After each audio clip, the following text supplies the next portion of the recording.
Hi friends, good morning. അപ്പോൾ ഇന്നലത്തെ വീഡിയോയിൽ ഞാൻ ആകെ ശോകമുഖമായിട്ട് ഇരുന്ന് എൻ്റെ ആ ഒരു കറണ്ട് അവസ്ഥയാണ് നിങ്ങൾ ഇന്നലെ കണ്ടത് ഇന്നലത്തെ വീഡിയോയിൽ. അപ്പോൾ അതിൽ നിന്നൊക്കെ ഒന്ന് വ്യത്യസ്തമായിട്ട് ഞാൻ ഇന്നലെ ഒരു ദിവസം കംപ്ലീറ്റ് ഇരുന്ന് ചിന്തിച്ച് നല്ലൊരു തീരുമാനത്തിൽ എത്തിയിട്ടുണ്ട് ഗൈസ്. അപ്പോൾ ഞാൻ എന്താണെങ്കിലും ഇനി അങ്ങോട്ടേക്ക് 10th ലെവൽ എക്സാംസിന് വേണ്ടിയിട്ട് പ്രിപ്പയർ ചെയ്യുന്നില്ല. അതായത് ഇനി നമുക്ക് വരുന്നത് സെക്രട്ടേറിയറ്റ് OA പോലുള്ള എക്സാമുകളുണ്ട്, വില്ലേജ് ഫീൽഡ് അസിസ്റ്റൻ്റ് ഒക്കെ വരുന്നുണ്ട്. പക്ഷേ ഞാനിപ്പോൾ വിചാരിച്ചിരിക്കുന്നത് LDCൻ്റെ എൻ്റെ വെരിഫിക്കേഷൻ മെസ്സേജോ അങ്ങനെ എന്തെങ്കിലും വന്ന് കഴിഞ്ഞിട്ട് LDCയിലെ പ്രതീക്ഷ കംപ്ലീറ്റ് ഇല്ലാതായി കഴിഞ്ഞതിന് ശേഷം നമുക്ക് ഇനിയൊരു 10th ലെവൽ നോക്കാം. അതുവരെ നമുക്ക് ആ ഒരു പ്രതീക്ഷയോടെ മുമ്പോട്ട് പോകാം. ഇപ്പോൾ നിലവിൽ ഞാൻ ഉദ്ദേശിച്ചിരിക്കുന്നത് സെക്രട്ടേറിയറ്റ് അസിസ്റ്റൻറ്റിൻ്റെ പ്രിപ്പറേഷന് വേണ്ടിയിട്ടാണ്. സെക്രട്ടേറിയറ്റ് അസിസ്റ്റൻ്റ് എന്ന് പറയുമ്പോൾ നിങ്ങൾക്കറിയാലോ, അതിൻ്റെ ആ ഒരു റേഞ്ച് നല്ല ഒരു വ്യത്യാസം ഉണ്ടാവും ഇനി വരുന്ന ഡിഗ്രി ലെവൽ പ്രിലിംസ് എന്ന് പറയുന്നത്. അപ്പം ഞാനിപ്പം ഓൺലൈനായിട്ട് ഒരു ബാച്ച് എടുത്തിട്ടുണ്ട്. അതിൻ്റെ കാര്യങ്ങളും ഡീറ്റെയിൽസൊക്കെ നിങ്ങൾക്ക് വേണമെന്നുണ്ടെങ്കിൽ ഞാൻ ഷെയർ ചെയ്ത് തരാം. ഞാൻ ഇതിന് മുമ്പ് LDC പ്രിപ്പയർ ചെയ്തിരുന്ന സമയത്തും അതുപോലെ ഇതിന് മുമ്പ് ഞാൻ 1-2 ലിസ്റ്റുകളിലൊക്കെ വന്നിരുന്ന സമയത്തൊന്നും ഞാൻ കോച്ചിങ്ങിനെ ആശ്രയിച്ചിട്ടില്ല. അതിന് മുമ്പ് ഒരു വർഷം ഞാൻ സൺഡേ ബാച്ചിൽ ഓഫ്ലൈനായിട്ട് പോയിട്ടുണ്ടെന്നല്ലാണ്ട് ഞാൻ വേറൊരു ഓൺലൈൻ പ്ലാറ്റ്ഫോമിലൊന്നും പഠിച്ചിരുന്നില്ല. പിന്നെ LPUPക്ക് വേണ്ടിയിട്ടാണ് ഒരു ഓൺലൈൻ എടുത്തതും പഠിച്ചതും. അത് നന്നായിട്ട് തന്നെ ഞാൻ മാക്സിമം എഫേർട്ട് ഇട്ടാണ് പഠിച്ചിരുന്നത്. പക്ഷേ എന്താ ചെയ്യുക, ബാഡ് ലക്ക് കാരണം അത് സപ്ലി ലിസ്റ്റിലാണ് ഇപ്പം നിലവിൽ ഞാനുള്ളത്. LPUP അത് എന്താകും എന്നറിയില്ല. സപ്ലി മെയിൻ ലിസ്റ്റിൽ പോലും ആൾക്കാർ കംപ്ലീറ്റ് എടുക്കാത്തൊരു സ്ഥിതിക്ക് സപ്ലി ലിസ്റ്റ് പ്രതീക്ഷിച്ചിരുന്നിട്ട് കാര്യമില്ല എന്ന് മനസ്സിലായി.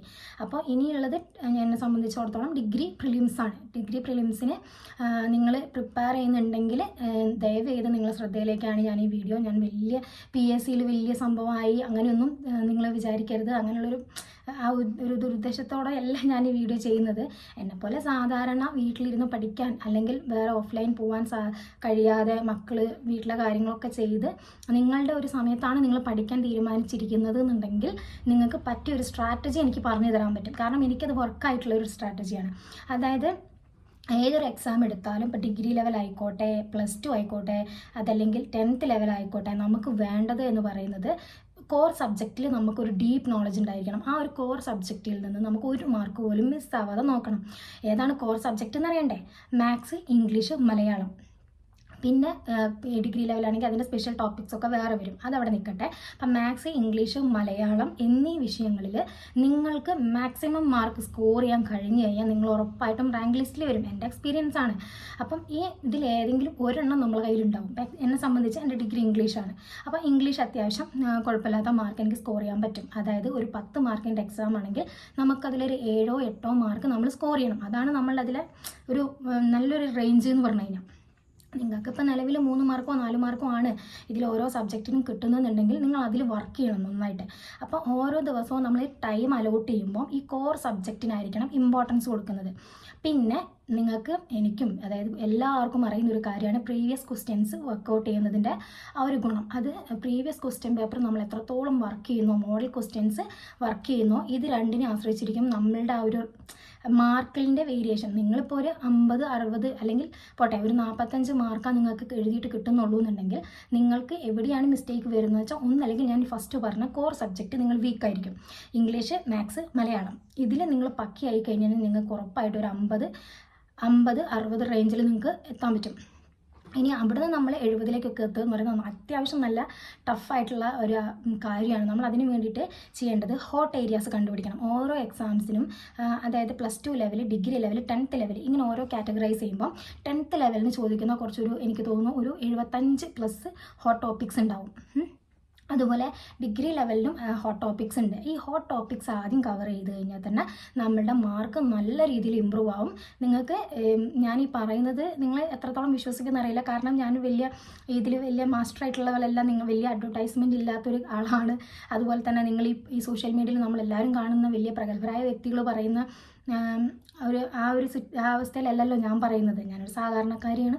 PSCയിൽ ഒന്നും അറിയാതെ, അതായത് OMR എനിക്ക് ഫസ്റ്റ് എക്സാമിന് എനിക്ക് OMRൻ്റെ മാർക്ക് കിട്ടിയത് മോഡൽ എക്സാം എഴുതുമ്പോൾ സമയത്ത് കിട്ടിയിരുന്നത് 3 മാർക്കാണ്. 100ൽ 3 മാർക്കാണ് എനിക്ക് കിട്ടിയിരുന്നത്. പിന്നെ ഈ LPUPൻ്റെ സമയത്തൊക്കെ മോഡൽ എക്സാം എഴുതുമ്പോൾ എനിക്ക് 90+ മാർക്ക് വരെ കിട്ടിയിട്ടുണ്ട്. അതുപോലെ എൻ്റെ പ്രിലിംസിൻ്റെ മാർക്ക് എനിക്ക് ഇതുവരെയുള്ള എല്ലാ 10th പ്രിലിംസും +2 പ്രിലിംസും എല്ലാ പ്രിലിംസുകളും ഞാൻ ക്വാളിഫൈ ആയിട്ടുണ്ട്. അപ്പോൾ അത്യാവശ്യം ഒരു നിങ്ങൾക്ക് പറഞ്ഞു തരാനുള്ള ആ ഒരു എനിക്കത് പറഞ്ഞു തരാനുള്ള അർഹത ഉണ്ടെന്ന് തോന്നിയതുകൊണ്ടാണ് നിങ്ങളുമായിട്ട് ഞാനിത് ഷെയർ ചെയ്യുന്നത് തന്നെ. പ്രത്യേകിച്ച് സെൽഫ് സ്റ്റഡി ചെയ്യുന്നവർക്ക് എന്താണെങ്കിലും യൂസ്ഫുൾ ആയിരിക്കും. 100% നിങ്ങൾക്ക് തന്നെ വിശ്വസിക്കാം കേട്ടോ. അപ്പം ഇനി ഡിഗ്രി ലെവലിലേക്ക് വരുമ്പോൾ നിങ്ങൾ ഡിഗ്രി ലെവലാണ് ഇനി ഫോക്കസ് ചെയ്യുന്നതെന്നുണ്ടെങ്കിൽ നിങ്ങൾ ചെയ്യേണ്ട ഫസ്റ്റ് സ്റ്റെപ്പ് എന്ന് പറയുന്നത് പ്രീവിയസ് ക്വസ്റ്റ്യൻസ്, അതായത് 2021 മുതൽ 24 വരെ PSC നടത്തിയിട്ടുള്ള ഡിഗ്രി ലെവൽ എക്സാമിൻ്റെ ക്വസ്റ്റ്യൻ പേപ്പർ കളക്ട് ചെയ്യണം. അതാണ് നിങ്ങളുടെ ഫസ്റ്റ് സ്റ്റെപ്പ്. നമ്മൾ ചവറ് പോലെ പഠിച്ചു കഴിഞ്ഞ് കഴിഞ്ഞാൽ ഇനി അങ്ങോട്ടുള്ള PSC നമുക്ക് കിട്ടില്ല, 100% ഉറപ്പാണ്. നമ്മൾ ചെയ്യേണ്ടത് ഒരു സ്മാർട്ട് വർക്ക് വേണം. നമുക്കൊരു സ്മാർട്ട് വർക്ക് വേണം. എല്ലാവരും പറയുന്നുണ്ട് സ്മാർട്ട് വർക്ക്. എന്താണ് സ്മാർട്ട് വർക്ക് എന്ന് പറഞ്ഞാൽ ഇത്രേ ഉള്ളൂ.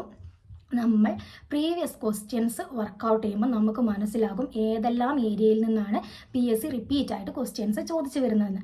അങ്ങനെയാണ് ഞാൻ എൻ്റെ 10th ലെവൽ എക്സാമിന് വേണ്ടിയിട്ട് പ്രിപ്പയർ ചെയ്തത്. അതായത് ഈ കഴിഞ്ഞ LDCക്കും ഇതിൻ്റെ മുമ്പ് ഉണ്ടായിരുന്ന village field assistant, sorry guys, ഒരു കൊറിയർ വന്നു, അപ്പോൾ അത് വാങ്ങാൻ പോയതാണ്. അപ്പോൾ നമ്മൾ എവിടെയാണ് പറഞ്ഞത് ക്വസ്റ്റ്യൻ പേപ്പർ പ്രിൻ്റ് ഔട്ട് എടുക്കണം. ഇത് കണ്ടോ, ഇത് 2024 വരെയുള്ള, അതായത് 21 to 24 വരെയുള്ള ക്വസ്റ്റ്യൻ പേപ്പർ ഞാൻ പ്രിൻ്റ് ഔട്ട് എടുത്തിരിക്കുന്നതാണ്. കണ്ടോ, സകലതും പ്രിൻ്റ് എടുത്ത് വെച്ചിട്ടുണ്ട്. ഇനി നമ്മൾ ഇതിന് വേണ്ടി എവിടെ അലഞ്ഞു തിരിഞ്ഞാണ്, നമ്മളെ സമയം കളയരുത് വെറുതെ.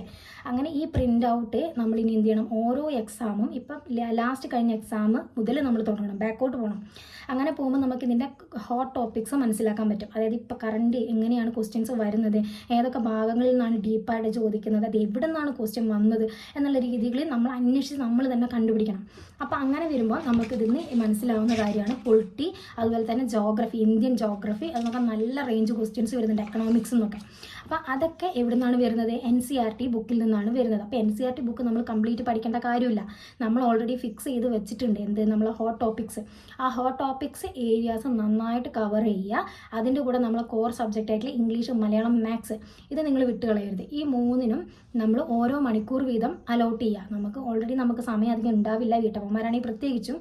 അപ്പോൾ കിട്ടുന്ന സമയം നമ്മൾ ഈ ഇതിന് ഫോക്കസ് കൊടുക്കുക. അതിൽ ഇംഗ്ലീഷ് ആണെങ്കിൽ ഒരു ദിവസം ആർട്ടിക്കിൾ, മാത്സ് ആണെങ്കിൽ ഒരു ദിവസം സ്റ്റാർട്ട് ചെയ്യുന്ന ദിവസം തന്നെ സിമ്പിൾ ടോപ്പിക്സ് എടുക്കാൻ നോക്കുക. അപ്പം മാത്സ് ആണെങ്കിൽ ഭിന്നസംഖ്യകൾ, നിങ്ങൾക്ക് ഒരുവിധം അറിയുന്നതായിരിക്കും, ദശാംശ സംഖ്യകളൊക്കെ, അതിൽ നിന്നൊക്കെ തുടങ്ങുക. അത് ഈ ഭിന്നസംഖ്യകൾ എടുക്കുകയാണെങ്കിൽ ഭിന്നസംഖ്യ ഒരു ദിവസം പഠിച്ചു കഴിഞ്ഞാൽ നിങ്ങൾ ആ ഭിന്നസംഖ്യയായിട്ട് ബന്ധപ്പെട്ട ക്വസ്റ്റ്യൻസ് വർക്കൗട്ട് ചെയ്യണം. അതിനൊക്കെ ഹെൽപ്ഫുള്ളാണ് നമ്മൾ ഈ പ്രീവിയസ് ക്വസ്റ്റ്യൻസ് പ്രിൻ്റ് ഔട്ട് എടുത്തു കഴിഞ്ഞ് കഴിഞ്ഞാൽ നിങ്ങൾക്ക് ക്വസ്റ്റ്യൻ നോക്കാം, നിങ്ങൾക്ക് എവിടെ നിന്നാണ് ഭിന്നസംഖ്യകളായിട്ട് റിലേറ്റഡ് ക്വസ്റ്റ്യൻ വന്നിട്ടുണ്ടോ അത് ചെയ്യാം, അങ്ങനെയൊക്കെ നിങ്ങൾക്ക് ചെയ്യാം. ഇതിപ്പോൾ ഞാൻ പറഞ്ഞത് ഞാൻ ഫോളോ ചെയ്യുന്ന ഒരു സ്ട്രാറ്റജിയാണ്, അതെനിക്ക് സക്സസ്ഫുൾ ആയിട്ടുള്ള സ്ട്രാറ്റജിയാണ്. ഞാൻ LDCക്ക് വെറും 3 മാസത്തെ പഠനം കൊണ്ടാണ് എനിക്ക് 65ൻ്റെ മേലെ മാർക്ക് വാങ്ങിയിട്ടുള്ളത്. അപ്പോൾ അത് നിങ്ങൾക്കും അതുപോലെ വാങ്ങണം. ഒരുപാട് ടൈം നമ്മൾ PSCക്ക് വേണ്ടി വേസ്റ്റ് ചെയ്ത് കളയരുത്. ഞാൻ കാണുന്ന ഒരു പ്രവണത എന്ന് വെച്ച് കഴിഞ്ഞാൽ എല്ലാവരും ഈ യൂട്യൂബിൻ്റെ പുറകാലെ അങ്ങനെ കണ്ട ക്ലാസ് തന്നെ പിന്നെയും കണ്ട് പിന്നെയും അതിൻ്റെ നോട്ട് എഴുതി അങ്ങനെ, അതായത് ആ ഭാഗത്തുനിന്ന് ചിലപ്പോൾ ക്വസ്റ്റ്യൻ പോലും വരുന്നുണ്ടാവില്ല റീസെൻ്റായിട്ട്. ആ ഭാഗങ്ങൾ നിങ്ങൾ പിന്നെയും പഠിച്ച് നിങ്ങളെ സമയം കളഞ്ഞുകൊണ്ടിരിക്കുക. പക്ഷേ നിങ്ങൾ എന്ത് ചെയ്യുന്നില്ല, ഇംഗ്ലീഷ്, മലയാളം, മാത്സ് നിങ്ങൾ അവോയ്ഡ് ചെയ്തിട്ടുണ്ടാവും. കാരണം നമുക്കൊരു ധാരണയുണ്ട്, നമുക്കിതിൽ നിന്ന് മാത്സിലൊക്കെ നമുക്ക് അത്യാവശ്യം ചെയ്യുന്ന ഒരാളാണെങ്കിൽ നിങ്ങൾക്കൊരു കോൺഫിഡൻസ് ഉണ്ടാവും. പക്ഷെ നമ്മൾ പ്രാക്ടീസ് ചെയ്യാത്തോടത്തോളം കാലം നമുക്ക് എക്സാം ഹാളിൽ നിന്ന് പണി കിട്ടും. അപ്പോൾ ഇപ്പം തന്നെ ഓരോ മണിക്കൂർ ഈ 3 സബ്ജക്റ്റിന് കൊടുത്തതിന് ശേഷം ബാക്കി വരുന്ന സമയം നമ്മൾ ഓരോ ദിവസം ഓരോ ടോപ്പിക്സ് എന്ന രീതിയിൽ പഠിക്കുക. ഇപ്പം ഇന്ന് ഞാൻ പഠിക്കാൻ ഉദ്ദേശിക്കുന്നതെന്ന് വെച്ച് കഴിഞ്ഞാൽ പൊളിറ്റി. അപ്പോൾ ഈ പൊളിറ്റിയിൽ നിന്ന് ഈ ക്വസ്റ്റ്യൻ പേപ്പറിൽ എവിടെ നിന്നൊക്കെ ക്വസ്റ്റ്യൻ വന്നു അങ്ങനെ അനലൈസ് ചെയ്ത് വെക്കും ആദ്യം തന്നെ. എന്നിട്ട് ആ ഭാഗമാണ് ഞാൻ നന്നായിട്ട് പഠിക്കുക. പിന്നെ മൊത്തത്തിൽ നമ്മളൊന്ന് കവർ ചെയ്യും. അല്ലാണ്ട് സ്ട്രെസ് ചെയ്ത് പഠിക്കേണ്ടത്, നമ്മൾ ഈ ഫോക്കസ് ചെയ്ത് പഠിക്കേണ്ടത് നമ്മളുടെ ഈ ഹോട്ട് ടോപ്പിക്സ് ആണ്. അത് നിങ്ങൾ മറന്നു പോകരുത്. നിങ്ങൾ ഞാൻ ഈ പറഞ്ഞു തന്ന ഈ ചെറിയ കാര്യങ്ങൾ മുതൽ ശ്രദ്ധിച്ചാൽ നിങ്ങൾ നല്ല രീതിയിൽ മാർക്ക് ഇമ്പ്രൂവ് ആവും. പിന്നെ നിങ്ങൾ എന്താണെങ്കിലും മസ്റ്റായിട്ടും ഒരു ഓൺലൈൻ കോച്ചിങ് എടുക്കണം. ഓഫ്ലൈൻ ഞാൻ പ്രിഫർ ചെയ്യില്ല. കാരണം ഓഫ്ലൈൻ ഞാനിതിന് മുമ്പ് ഞാൻ പറഞ്ഞല്ലോ ഒരു 1 ഇയർ പോയിട്ടുണ്ട്. പിന്നെ എൻ്റെ പല ഫ്രണ്ട്സും ചോദിച്ച സമയത്ത് അവർ പറഞ്ഞത് ഈ ഓഫ്ലൈൻ സിലബസ് കംപ്ലീറ്റ് ചെയ്യുന്ന കാര്യത്തിൽ അവർക്കത് അത്ര പോസിബിൾ അല്ല, നമുക്ക് തന്നെ അറിയാമല്ലോ. പിന്നെ ക്ലാസ്സുകൾക്ക് ഒരു കണ്ടിന്യൂവേഷനും ഉണ്ടാവില്ല. ഈ ഒരു കാര്യം കൊണ്ടാണ് ഞാൻ ഓഫ്ലൈൻ പ്രിഫർ ചെയ്യരുത് എന്ന് പറയുന്നത്. എനിക്ക് ഓഫ്ലൈൻ സെൻറ്ററുകളോട് ആരോടും വൈരാഗ്യമൊന്നുമില്ല. നമുക്ക് മാക്സിമം ടൈം കൊണ്ട് ജോലി കിട്ടണമെന്ന് ആഗ്രഹിക്കുന്ന ഒരാളാണ്. അപ്പം അങ്ങനെയാണെങ്കിൽ നിങ്ങൾ ബെസ്റ്റ് ആയിട്ടുള്ള ഒരു ഓൺലൈൻ പ്ലാറ്റ്ഫോം സെലക്ട് ചെയ്യുക. അവിടെയാകുമ്പോൾ നമുക്ക് നമ്മൾ ഇഷ്ടത്തിന് ക്ലാസ് കാണാം, അതിൻ്റെ നോട്ട് എഴുതിയെടുക്കാൻ സമയമില്ലെങ്കിൽ നമുക്കത് പ്രിൻ്റ് ഔട്ട് എടുക്കാം. പിന്നെ അതായത് നമുക്കൊരു ഫോക്കസ് കിട്ടും കറക്റ്റ്. ഇപ്പം നമ്മളിപ്പം ഞാൻ പറഞ്ഞ പോലെ പൊളിറ്റി ആണെങ്കിൽ പൊളിറ്റി ഇന്ന് മൊത്തത്തിൽ നമുക്ക് പഠിച്ചു തീർക്കാം. ഇന്നല്ല, മീൻസ് ഞാനൊരു 1 വീക്കാണ് എൻ്റെ ഷെഡ്യൂൾ പോകുന്നത്. 1 വീക്ക് കൊണ്ട് ഞാൻ പൊളിറ്റി തീർക്കും. അതിൻ്റെ പ്രീവിയസ് ക്വസ്റ്റ്യൻസ് വർക്കൗട്ട് ചെയ്യും, അതിന് മോഡൽ എക്സാംസ് അറ്റൻഡ് ചെയ്യും. അങ്ങനെ ആ ഒരു ഏരിയ പക്കിയാക്കി വെക്കും. അതിൻ്റെ കൂടെ തന്നെ ഇംഗ്ലീഷ്, മലയാളം, മാത്സ്. പിന്നെ എല്ലാ ദിവസവും പറ്റുകയാണെങ്കിൽ ഒരു മോഡൽ ക്വസ്റ്റ്യൻസ് ചെയ്യണം എന്ന് ആഗ്രഹമുണ്ട്. ഇനി ആ മോഡൽ ക്വസ്റ്റ്യൻ അല്ലെങ്കിൽ പ്രീവിയസ് ക്വസ്റ്റ്യൻസ് വർക്കൗട്ട് ചെയ്ത് നോക്കുക. പ്രീവിയസ് ക്വസ്റ്റ്യൻസ് വർക്കൗട്ട് ചെയ്യുക. എല്ലാ ദിവസവും എന്താണെങ്കിലും ഒരു ക്വസ്റ്റ്യൻ പേപ്പറിലൂടെയെങ്കിലും കടന്നു പോകാൻ വേണ്ടിയിട്ട് ശ്രദ്ധിക്കുക. അപ്പോൾ ശ്രദ്ധിക്കേണ്ടത് പിന്നെ ഒരു കാര്യം ഞാൻ വിട്ടുപോയതാണ്, കറണ്ട് അഫെയർ.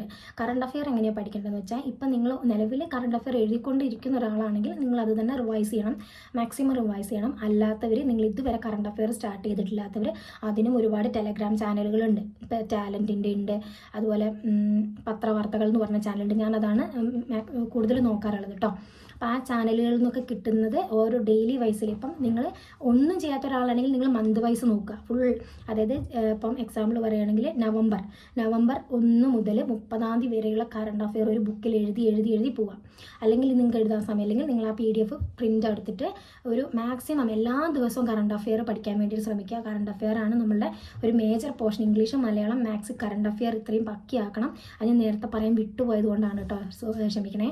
അപ്പോൾ ഇത്രയും കാര്യങ്ങൾ നിങ്ങൾ ശ്രദ്ധിക്കുന്നു. എല്ലാ ദിവസവും ഒരു ക്വസ്റ്റ്യൻ പേപ്പർ അനലൈസ് ചെയ്ത് ഹോട്ട് ടോപ്പിക്സ് പഠിക്കുന്നു, കോർ ഏരിയാസ് ഓക്കെ ആക്കി വെക്കുന്നു എന്നുണ്ടെങ്കിൽ നിങ്ങൾക്ക് ഇനി വരാൻ പോകുന്ന ഡിഗ്രി ലെവൽ പ്രിലിംസും അതുപോലെ തന്നെ മെയിൻസും ക്രാക്ക് ചെയ്യാൻ പറ്റും എന്നുള്ളതിൽ ഒരു സംശയം വേണ്ട. പിന്നെ കൺസിസ്റ്റൻസി, ഇന്നൊരു ദിവസം ചെയ്തു എന്ന് വെച്ച് നിങ്ങൾക്ക് മാർക്ക് ഉയരില്ല. നിങ്ങൾ എല്ലാ ദിവസവും ഞാൻ ഈ പറയുന്ന കാര്യങ്ങൾ ഫോക്കസ് ചെയ്ത് ഒരു 6 hours മിനിമം നിങ്ങൾ ഇൻവെസ്റ്റ് ചെയ്ത് കഴിഞ്ഞ് കഴിഞ്ഞാൽ നിങ്ങൾക്കിത് ക്രാക്ക് ചെയ്യാൻ പറ്റും. അതിൽ ഒരു ദിവസം ഉഴപ്പിക്കഴിഞ്ഞാൽ നമ്മൾ ഓട്ടോമാറ്റിക്കായിട്ട് നമ്മളെ മൈൻഡ് ഡൗൺ ആവും. പല സാഹചര്യങ്ങളും വരും, നമുക്കിത് പഠിച്ചെടുക്കാൻ പറ്റില്ല എന്ന് വരെ തോന്നും. NCERT ബുക്കൊക്കെ നമ്മൾ പഠിച്ചെടുക്കുക എന്ന് പറയുന്നത് കുറച്ച് ടഫാണ്. അതുകൊണ്ടാണ് ഞാൻ ഓഫ്ലൈൻ മാറ്റിയിട്ട് ഓൺലൈൻ എടുക്കാൻ നിങ്ങളോട് പറയുന്നത്. കാരണം ഇപ്പോൾ വരുന്ന അത്യാവശ്യം നല്ല ഒരുപാട് ഓൺലൈൻ പ്ലാറ്റ്ഫോംസ് ഉണ്ട്.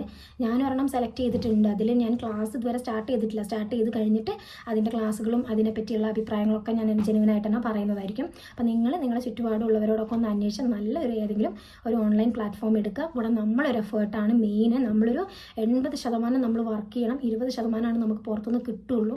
മാക്സിമം നമ്മൾ സെർച്ച് ചെയ്ത് കണ്ടുപിടിക്കുന്ന ഒരു കാര്യം നമ്മൾ മറന്നുപോവില്ല. അതാണ് കറണ്ട് അഫെയർ ആണെങ്കിലും മാത്സ്, മലയാളം, ഇംഗ്ലീഷ് നിങ്ങളോട് ഞാൻ പറഞ്ഞത്. അപ്പോൾ അങ്ങനെ കാര്യങ്ങളൊക്കെ ശ്രദ്ധിക്കുക. പിന്നെ ഇംഗ്ലീഷും മലയാളവും മാത്സിനൊക്കെ സെപ്പറേറ്റ് ബുക്ക് വാങ്ങി പഠിക്കുകയാണെങ്കിൽ നല്ലതായിരിക്കും. അതായത് പ്രീവിയസ് ക്വസ്റ്റ്യൻസിൻ്റെ ബുക്ക്ലെറ്റ് കിട്ടും, അത് വാങ്ങി പഠിക്കുക. അല്ലെങ്കിൽ നിങ്ങൾ ഇതുപോലെ തന്നെ പ്രീവിയസ് ക്വസ്റ്റ്യൻസ് പ്രിൻ്റ് ഔട്ട് എടുത്തിട്ട് അതിൽ ഇംഗ്ലീഷും മലയാളവും മാത്സും പഠിച്ചെടുക്കുന്നതും നല്ലതായിരിക്കും. പിന്നെ ഇംഗ്ലീഷിൽ സിനോണിംസും ആൻറ്റോണിംസും അതുപോലെ തന്നെ കളക്റ്റീവ് നൗണ്, പിന്നെ യങ് വൺസ്, അങ്ങനെ ഒരുപാട് കാര്യങ്ങളുണ്ട്. അതൊക്കെ ഇപ്പോഴേ തുടങ്ങിക്കൂടാ. ഇപ്പം നമ്മൾ അതൊരു ഇപ്പം നമ്മൾ ഇംഗ്ലീഷിന് 1 മണിക്കൂർ കൊടുക്കുകയാണെങ്കിൽ അതിൽ മണിക്കൂർ നമ്മൾ എന്ത് ചെയ്യുക, ഗ്രാമർ പോർഷനും 1/2 മണിക്കൂർ വൊക്കാബുലറിക്കും കൊടുക്കണം.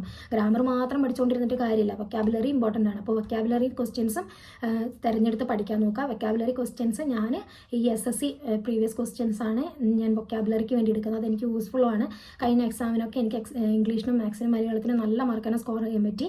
മലയാളം പിന്നെ ലളിതം പബ്ലിക്കേഷൻ്റെ മലയാളത്തിൻ്റെ ബുക്കാണ് ഞാൻ യൂസ് ചെയ്യുന്നത് കേട്ടോ. ഇനി നിങ്ങൾക്ക് ഈ ബുക്സിനെ പറ്റി എന്തെങ്കിലും നിങ്ങൾക്ക് ഡൗട്ട് ഉണ്ട്, അല്ലെങ്കിൽ നിങ്ങൾക്ക് ഞാൻ ഈ പറഞ്ഞത് വ്യക്തമായിട്ടില്ല, എന്തെങ്കിലും സംശയം ഉണ്ടെങ്കിൽ നിങ്ങൾ ദയവേത് കമൻറ്റായിട്ട് അറിയിക്കുക. ഞാൻ ഉറപ്പായിട്ട് അതിന് റിപ്ലൈ തരുന്നതായിരിക്കും. അപ്പോൾ ഈ രീതിയിലൊക്കെ നന്നായിട്ട് പഠിച്ച് മുന്നേറുക.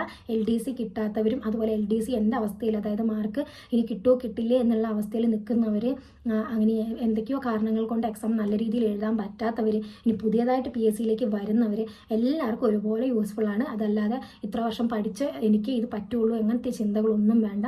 എല്ലാവരും ആദ്യം മുതൽ തന്നെ തുടങ്ങുകയാണ് ഡിഗ്രി പ്രിലിംസിൽ. എൻ്റെ അഭിപ്രായത്തിൽ ഇനി വരാൻ പോകുന്ന ഡിഗ്രി പ്രിലിംസ് എന്ന് പറയുന്ന സിലബസിലൊക്കെ കുറച്ച് വ്യത്യാസങ്ങളൊക്കെ വരുന്നുണ്ട്. അപ്പോൾ അതൊക്കെ അത് എത്ര വ്യത്യാസം വന്നാലും കോർ ഏരിയകളൊക്കെ സെയിം തന്നെയായിരിക്കും. അതുകൊണ്ടാണ് ഞാൻ നിങ്ങളോട് കോർ ഏരിയ നോക്കി അതിൽ വർക്കൗട്ട് ചെയ്യാൻ വേണ്ടിയിട്ട് നിങ്ങളോട് ഞാൻ പറയുന്നത്. എന്ത് സംശയം ഉണ്ടെങ്കിലും നിങ്ങൾക്ക് ഡയറക്റ്റായിട്ട് കമൻ്റായിട്ട് ചോദിക്കാം, ഒരു മടിയും വിചാരിക്കരുത്. അപ്പോൾ എല്ലാവരും നന്നായിട്ട് പഠിച്ച് എല്ലാവരും സക്സസ്ഫുൾ ആവാൻ വേണ്ടിയിട്ട് ഈശ്വരൻ അനുഗ്രഹിക്കട്ടെ. ബൈ.